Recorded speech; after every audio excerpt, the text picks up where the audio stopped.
അസ്സലാമലൈക്കും. സീനാസ് ഫുഡ് ഡയറീസിലെ ഇന്നത്തെ വീഡിയോയിലേക്ക് എല്ലാവർക്കും സ്വാഗതം. ഇന്ന് ഞാൻ വന്നിട്ടുള്ളത് ഒരു പഴയകാല നാടൻ പലഹാരത്തിൻ്റെ റെസിപ്പിയുമായിട്ടാണ്. സൂപ്പർ ടേസ്റ്റാണ് ഈ പലഹാരത്തിന്. ഒരു പ്രത്യേക ഷേപ്പിലും രുചിയിലുമുള്ള ഈ പലഹാരം സാധാരണ നമ്മുടെ വീട്ടിലുള്ള ചേരുവകൾ വെച്ചിട്ടാണ് തയ്യാറാക്കിയെടുക്കുന്നതും. ഈ പലഹാരത്തിന് നെയ്ക്കട്ട് എന്നാണ് പറയുന്നത് കേട്ടോ. അതുകൊണ്ട് തന്നെ ഒരു പ്രത്യേക ഷേപ്പുമാണ് കേട്ടോ ഈ പലഹാരത്തിന്. വളരെ ടേസ്റ്റിയുള്ള ഒരു പലഹാരമാണ്. അപ്പോൾ നിങ്ങൾക്ക് വീഡിയോ ഇഷ്ടമാവുന്നുണ്ടെങ്കിൽ ഒന്ന് ലൈക്ക് ചെയ്യാനും നിങ്ങളുടെ ഫാമിലി മെമ്പേഴ്സിനും ഫ്രണ്ട്സിനും ഒക്കെ ഒന്ന് ഷെയർ ചെയ്ത് കൊടുക്കാനും, പിന്നെ ഇതുവരെ എൻ്റെ വീഡിയോ കണ്ടിട്ട് സബ്സ്ക്രൈബ് ചെയ്യാത്ത കൂട്ടുകാരുണ്ടെങ്കിൽ ഒന്ന് സബ്സ്ക്രൈബ് ചെയ്തൊന്ന് സപ്പോർട്ട് ചെയ്യാനൊന്നും മറന്നു പോകരുത്. അപ്പോൾ ഈ പഴയകാല നാടൻ പലഹാരം നമുക്ക് എങ്ങനെയാണ് തയ്യാറാക്കി എടുക്കുന്നതെന്ന് ഒന്ന് നോക്കാം. ഇതിനുവേണ്ടി ആദ്യമായിട്ട് ഞാനൊരു 400 ഗ്രാം ശർക്കര ഒന്ന് ഇതുപോലെ ഒന്ന് പൊടിച്ച് ഒരു പാത്രത്തിലേക്ക് ഇട്ടിട്ടുണ്ട്. ഇനി നമുക്കിതിലേക്ക് ഒരു 2 കപ്പ് വെള്ളവും കൂടി ഒഴിച്ച് കൊടുക്കാം. 2 കപ്പ് വെള്ളവും കൂടി ഒഴിച്ച് കൊടുത്തിട്ട് ഇത് അടുപ്പിൽ വെച്ച് നന്നായിട്ട് ഇതൊന്ന് മെൽറ്റ് ചെയ്തെടുക്കണം.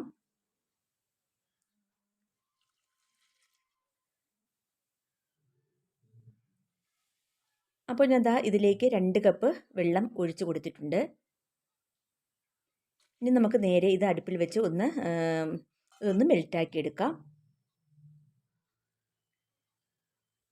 അപ്പോൾ നന്നായിട്ട് മെൽറ്റാക്കി എടുത്തിട്ടുണ്ട്. ഇനി നമുക്കിതിൻ്റെ കരടൊക്കെ ഒന്ന് പോകാൻ വേണ്ടി വേറൊരു പാത്രത്തിലേക്ക് ഒരു സ്റ്റീൽ അരിപ്പ വെച്ച് ഒന്ന് അരിച്ച് മാറ്റി കൊടുക്കാം. അപ്പോൾ ഞാൻ ശർക്കരപ്പാനി മൊത്തവും ഒരു അരിപ്പയിൽ കൂടി അരിച്ച് ഒരു ബൗളിലേക്ക് മാറ്റിയിട്ടുണ്ട്. ഇത് നമുക്കൊന്ന് മാറ്റി വയ്ക്കാം.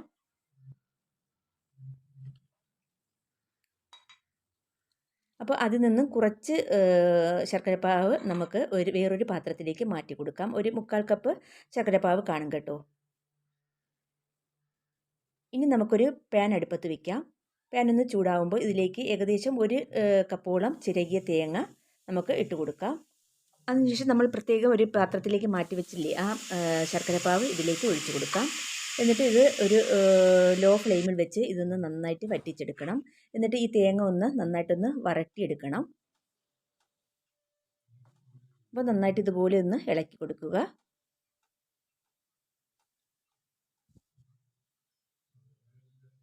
ഇപ്പോൾ നമ്മുടെ തേങ്ങയിലേക്ക് ഞാൻ ഒരു ടീസ്പൂൺ പൊടിച്ച ഏലക്കാപ്പൊടി ഇട്ട് കൊടുക്കുകയാണ്. എന്നിട്ട് വീണ്ടും ഇളക്കി കൊടുക്കുക. ഇപ്പോൾ നമ്മുടെ ശർക്കരപ്പാവൊക്കെ നന്നായിട്ട് വറ്റി തേങ്ങയെല്ലാം ഒന്ന് വരണ്ട് വന്നിട്ടുണ്ട്. ഇനി നമുക്ക് ഫ്ലെയിം ഓഫ് ആക്കാം. ഇത് വേറൊരു പാത്രത്തിലേക്ക് മാറ്റി കൊടുക്കാം. വേറൊരു പാത്രത്തിലേക്ക് മാറ്റിയിട്ടുണ്ട്. ഇനി അതേ പാൻ തന്നെ ഞാൻ വീണ്ടും അടുപ്പിലേക്ക് വെക്കുകയാണ്. എന്നിട്ട് ഫ്ലെയിം ഓൺ ആക്കിയതിന് ശേഷം പാൻ ഒന്ന് ചൂടാവുമ്പോൾ ഇതിലേക്ക് 2 ടേബിൾ സ്പൂൺ നെയ്യ് ഒഴിച്ചു കൊടുക്കുക.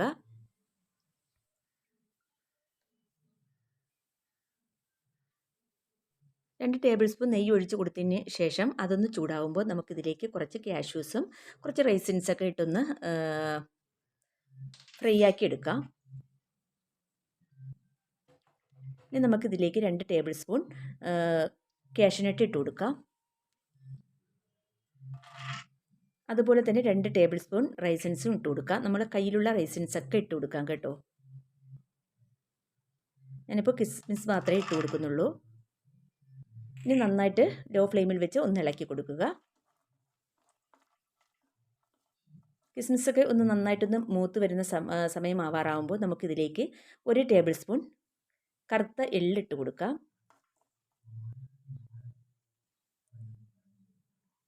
എന്നിട്ട് വീണ്ടും നന്നായിട്ട് ഇളക്കി കൊടുക്കുക. ഇപ്പോൾ നമ്മുടെ കിസ്മിസൊക്കെ നന്നായിട്ട് വീർത്ത് വന്നിട്ടുണ്ട്. ഇനി നമുക്ക് ഫ്ലെയിം ഓഫ് ആക്കാം. ഈ നെയ്യോടുകൂടി തന്നെ നമുക്കിത് വേറൊരു ഭാഗത്തേക്ക് മാറ്റി വയ്ക്കാം.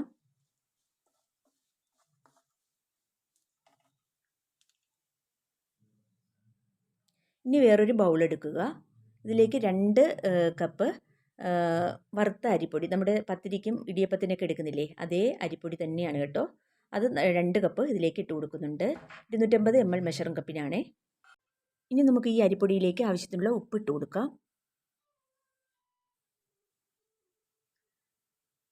ഉപ്പും കൂടി ഇട്ട് കൊടുത്തതിന് ശേഷം നമ്മൾ ആദ്യം വരട്ടി വെച്ചിരിക്കുന്ന തേങ്ങയില്ലേ അത് നമുക്കിതിലേക്ക് ഇട്ട് കൊടുക്കാം. അതിനുശേഷം നമ്മൾ മൂപ്പിച്ച് വെച്ചിരിക്കുന്ന കിസ്മിസും ആ റൈസിൻസും എള്ളും എല്ലാം കൂടി ആ നെയ്യോട് കൂടി തന്നെ ഇതിലേക്ക് ഒഴിച്ചു കൊടുക്കുക. അപ്പോൾ ആ നെയ്യോട് കൂടി തന്നെ എല്ലാം ഞാൻ ഇതിലേക്ക് ഇട്ട് കൊടുത്തിട്ടുണ്ട്. ഇനി നമുക്ക് നന്നായിട്ട് ഇതൊന്ന് മിക്സ് ചെയ്തെടുക്കണം.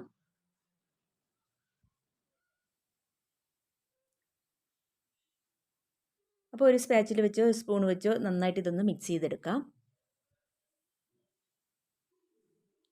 അപ്പോൾ അത് ഏകദേശം നന്നായിട്ടൊന്ന് മിക്സ് ചെയ്തെടുത്തിട്ടുണ്ട്. ഇനി നമ്മൾ നേരത്തെ പാനിയാക്കി വെച്ചിരിക്കുന്ന ശർക്കരപ്പാവ് ഇതിലേക്ക് ഒഴിച്ചു കൊടുക്കാം.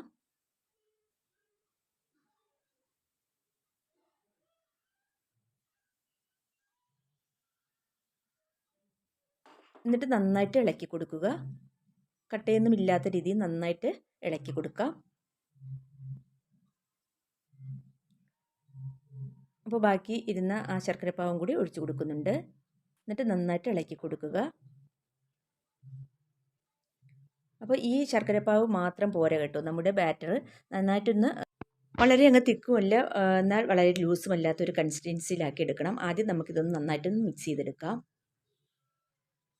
അപ്പോൾ ഏകദേശം ഒന്ന് മിക്സായി കിട്ടിയിട്ടുണ്ട്. ഇനി നമുക്ക് കുറച്ച് വെള്ളം എടുക്കാം. അത് ഒരു കപ്പ് വെള്ളം ഞാൻ എടുത്തിട്ടുണ്ട്. അതിൻ്റെ ഒരു 1/4 ഭാഗം ആദ്യം ഒഴിച്ചു കൊടുക്കാം. എന്നിട്ട് വീണ്ടും ഇളക്കി കൊടുക്കുക. കുറേശ്ശെ ഒഴിച്ചു കൊടുത്ത് ഒന്ന് കലക്കിയെടുക്കണമേ. എന്നാൽ ചിലരുടെ മാവിനൊക്കെ ചില വ്യത്യാസങ്ങൾ ഉണ്ടാവും. ചില മാവിന് കൂടുതൽ വെള്ളം ചേരും, ചില മാവിന് കുറച്ച് വെള്ളമേ ചേരുള്ളൂ. അത് നമ്മൾ പൊടിച്ച് വറുത്തെടുക്കുന്ന രീതി കണക്കാക്കിയിരിക്കും. മില്ലിലൊക്കെ കൊടുത്ത് പൊടിച്ച് വറുത്തെടുക്കുന്ന മാവാണെങ്കിൽ കുറച്ച് വെള്ളവും കൂടി ധാരാളം വെള്ളം ചേർക്കേണ്ടി വരും. ഇത് മില്ലിൽ കൊടുത്ത് പൊടിച്ച് വറുത്ത അരിപ്പൊടിയാണ്, അതുകൊണ്ട് നല്ല വെള്ളം ചേരും. അപ്പോൾ ഞാൻ ഒരു 1/4 ഭാഗവും കൂടി ചേർത്തിട്ടുണ്ട്. ഇപ്പോൾ മൊത്തം 1/2 കപ്പ് ഞാൻ ഇതിലേക്ക് വെള്ളം ചേർത്ത് കൊടുത്തിട്ടുണ്ട്. ഇനി ഒന്നും കൂടി നമുക്കിതൊന്ന് മിക്സ് ചെയ്ത് നോക്കാം.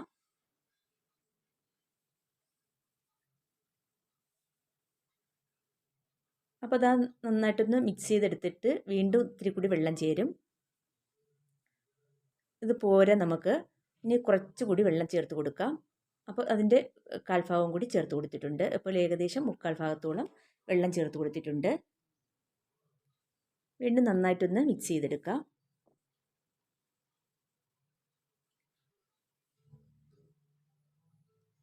അപ്പോൾ നന്നായിട്ട് മിക്സാക്കി എടുത്തിട്ടുണ്ട്. ഒരു 2 ടേബിൾ സ്പൂൺ വെള്ളവും കൂടി ഒഴിച്ചു കൊടുത്തിട്ടുണ്ട്. ബാക്കി മൊത്തം ഒരു 2 ടേബിൾ സ്പൂണോളം വെള്ളമേ മിച്ചം വന്നിട്ടുള്ളൂ. ബാക്കി അത്രയും ഞാൻ ഈ മാവിൽ കൂടി ഒഴിച്ചു കൊടുത്തിട്ടുണ്ടായിരുന്നു. ഇപ്പോൾ നമ്മുടെ മാവ് നല്ല കറക്റ്റ് കൺസിസ്റ്റൻസിയിലായി കിട്ടിയിട്ടുണ്ട്. എല്ലാം കൂടി മിക്സാക്കി എടുക്കുമ്പോൾ പിന്നെ നമ്മൾ ഈ സ്പൂണിൽ ഇങ്ങനെ കോരി ഒഴിക്കുന്ന സമയത്ത് ഇതുപോലെ ഇറ്റിറ്റ് വീഴണം കേട്ടോ. ആ കൺസിസ്റ്റൻസിയിലായിരിക്കണം നമ്മളിത് തയ്യാറാക്കിയെടുക്കേണ്ടത്. അടുത്തതായി കുറച്ച് വാഴയില എടുത്തിട്ടുണ്ട്. ഇത്തിരി നീളത്തിലായിരിക്കണം കേട്ടോ. ഇതേ നീളത്തിൽ വേണം നമുക്ക് കട്ട് ചെയ്തെടുക്കാൻ. അപ്പോൾ ഞാൻ ഇത് നന്നായിട്ടൊന്ന് കഴുകിയെടുത്തിട്ടുണ്ട്. ഇനി നമുക്കിതൊന്ന് വാട്ടിയെടുക്കാം. അപ്പോൾ ഞാൻ ഇതുപോലെ വാട്ടിയെടുത്തിട്ട് നന്നായിട്ടൊന്ന് വെള്ളമൊക്കെ തുടച്ച് കളഞ്ഞിട്ടുണ്ട്. ഇനി നമുക്ക് ഓരോ ഇലയും ഇതുപോലെ എടുത്ത് ഇതുപോലെ മധ്യഭാഗം വെച്ച് ഒന്ന് മടക്കിയെടുക്കുക. എന്നിട്ട് ഇതിൻ്റെ അറ്റം വെച്ച് ഇതുപോലെ ഒന്ന് ചുരുട്ടിയെടുക്കുക. രണ്ട് അറ്റവും ഇതുപോലെ ചുരുട്ടിയെടുക്കുക. എന്നിട്ട് മധ്യഭാഗം കുറച്ച് ഇതുപോലെ ഗ്യാപ്പ് ഇട്ട് കൊടുക്കുക. 1 ഇഞ്ച് അകലം കാണും കേട്ടോ. എന്നിട്ട് ഇതുപോലെ അതിൻ്റെ മേൽഭാഗം ഇതുപോലെ ഒന്ന് തുറന്ന് വെച്ച് കൊടുക്കുക. അതിനുശേഷം നമ്മൾ തയ്യാറാക്കി വെച്ചിരിക്കുന്ന ബാറ്റർ ഒരു 2 ടേബിൾ സ്പൂണോളം ഇതിലേക്ക് ഒഴിച്ചു കൊടുക്കുക.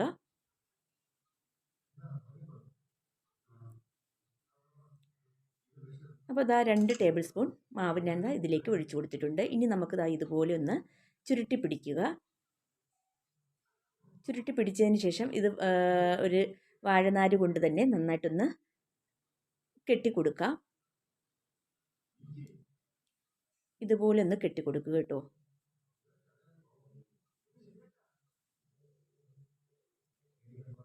അപ്പോൾ ഇതുപോലെ നമ്മൾ എല്ലാം തയ്യാറാക്കിയെടുക്കണം. കണ്ടില്ലേ?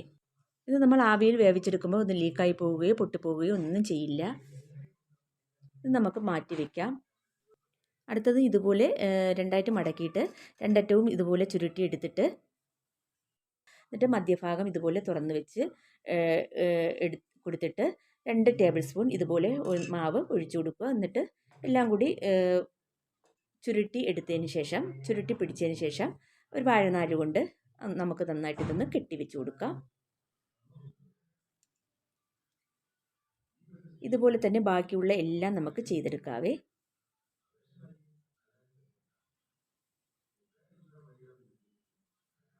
ഇതുപോലെ തന്നെ ബാക്കിയുള്ള എല്ലാം നമുക്ക് തയ്യാറാക്കിയെടുക്കാം. സൂപ്പർ ടേസ്റ്റാണ് കേട്ടോ, ഒരു രക്ഷയുമില്ലാത്ത ടേസ്റ്റാണ്. അപ്പോൾ ഞാൻ ദാ എല്ലാം നന്നായിട്ട് ഇതുപോലെ കെട്ടിയെടുത്തിട്ടുണ്ട്. ഇനി നമുക്കൊരു സ്റ്റീമറിലോ ഒരു ഇഡ്ഡലി ചെമ്പിലോ വെച്ച് ഇതൊന്ന് ആവി കയറ്റിയെടുക്കണം. ഞാൻ ഒരു ഇഡ്ഡലി ചെമ്പാണ് എടുത്തിട്ടുള്ളത്. ഇതിൻ്റെ ഒരു അടിത്തട്ടിൻ്റെ അരഭാഗം വെള്ളം എടുത്തിട്ട് നടുക്കുള്ള തട്ട് ഞാൻ ദാ വെച്ച് കൊടുത്തിട്ട് നമ്മുടെ തയ്യാറാക്കി വെച്ചിരിക്കുന്ന ആ കെട്ട് മൊത്തം ഇതിലേക്ക് നിരത്തി കൊടുക്കാം. കുത്തി നിർത്തി കൊടുക്കുക. നമ്മൾ തയ്യാറാക്കി വെച്ച എല്ലാ കിഴിക്കെട്ടും ഇതുപോലെ തന്നെ ഇറക്കി വെച്ച് കൊടുക്കുക. അപ്പോൾ ഞാൻ ദാ എല്ലാം നിരത്തി വെച്ച് കൊടുത്തിട്ടുണ്ട് തട്ടിൽ. ഇനി നമുക്കിതൊന്ന് അടച്ചെടുക്കാം. എന്നിട്ട് നേരെ നമുക്ക് അടുപ്പിൽ വെച്ചിട്ട് ഒരു അരമണിക്കൂർ 30 മിനിറ്റ് നമുക്കിതൊന്ന് മീഡിയം ഫ്ലെയിമിൽ വെച്ച് ഒന്ന് വേവിച്ചെടുക്കാം. അപ്പോൾ നേരെ നമുക്ക് അടുപ്പിലേക്ക് വെച്ച് കൊടുക്കാം. അതിനുശേഷം മീഡിയം ഫ്ലെയിമിലാക്കിയിട്ട് ഇത് 30 മിനിറ്റ് നമുക്ക് വേവിച്ചെടുക്കാം. അപ്പോൾ അതാ 30 മിനിറ്റ് ആയിട്ടുണ്ട്. നമുക്ക് ഫ്ലെയിം ഓഫാക്കാം. ഇനി നമുക്കിത് എന്തായെന്ന് തുറന്ന് നോക്കാം. കണ്ടില്ലേ, എല്ലാം നന്നായിട്ട് വെന്തിട്ടുണ്ട്. ഇനി ഇതിൻ്റെ ചൂടൊക്കെ ഒന്ന് മാറിയതിന് ശേഷം നമുക്ക് വേറൊരു പാത്രത്തിലേക്ക് മാറ്റി കൊടുക്കാം.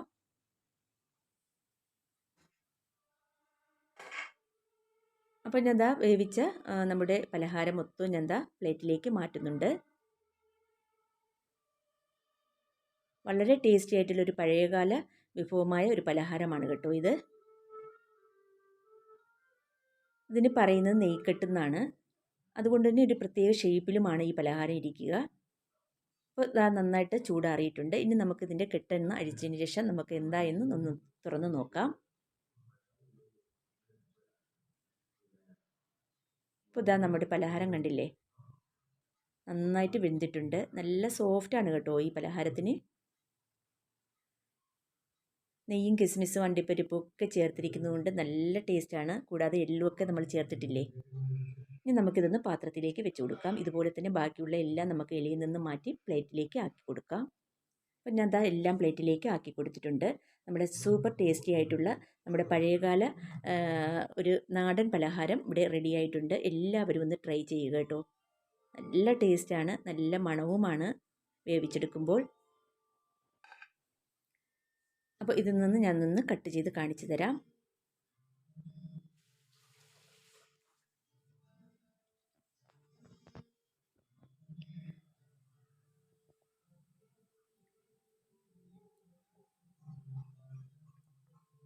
കണ്ടില്ലേ, നന്നായിട്ട് വെന്തിട്ടുണ്ട്. നല്ല ടേസ്റ്റാണ് കേട്ടോ. അപ്പോൾ എല്ലാവരും ഇതുപോലെ ഒന്ന് ട്രൈ ചെയ്യുക. കുട്ടികൾക്കൊക്കെ വളരെ ഇഷ്ടമാകും. അത്രയ്ക്ക് ടേസ്റ്റാണ് ഈ പലഹാരത്തിന്. അപ്പോൾ ഇന്നത്തെ വീഡിയോ നിങ്ങൾക്ക് എല്ലാവർക്കും ഇഷ്ടമായെന്ന് വിചാരിക്കുന്നു. വീഡിയോ ഇഷ്ടമായ ഒന്ന് ലൈക്ക് ചെയ്യാനും ഷെയർ ചെയ്യാനും കമൻറ്റ് ചെയ്യാനൊന്നും മറന്നു പോകരുതേ. പിന്നെ എൻ്റെ വീഡിയോ കണ്ടിട്ട് ഇതുവരെ സബ്സ്ക്രൈബ് ചെയ്യാത്ത കൂട്ടുകാരുണ്ടെങ്കിൽ ഒന്ന് സബ്സ്ക്രൈബ് ചെയ്തൊന്ന് സപ്പോർട്ട് ചെയ്യണേ. ആ തൊട്ടടുത്ത ബെൽ ബട്ടണും കൂടി ഒന്ന് പ്രസ് ചെയ്ത് ഓൾ എന്ന ഓപ്ഷനും കൂടി എനേബിൾ ചെയ്താൽ ഞാൻ ചെയ്യുന്ന എല്ലാ വീഡിയോസിൻ്റെയും നോട്ടിഫിക്കേഷൻ ഉടൻ തന്നെ നിങ്ങൾക്കെത്തും. അപ്പോൾ പ്ലീസ് സബ്സ്ക്രൈബ് ചെയ്ത് ഒന്ന് സപ്പോർട്ട് ചെയ്യുക. ഇതുപോലെ നല്ല വീഡിയോസുമായി വീണ്ടും വരാം. അതുവരേക്ക് എല്ലാവർക്കും താങ്ക് യു.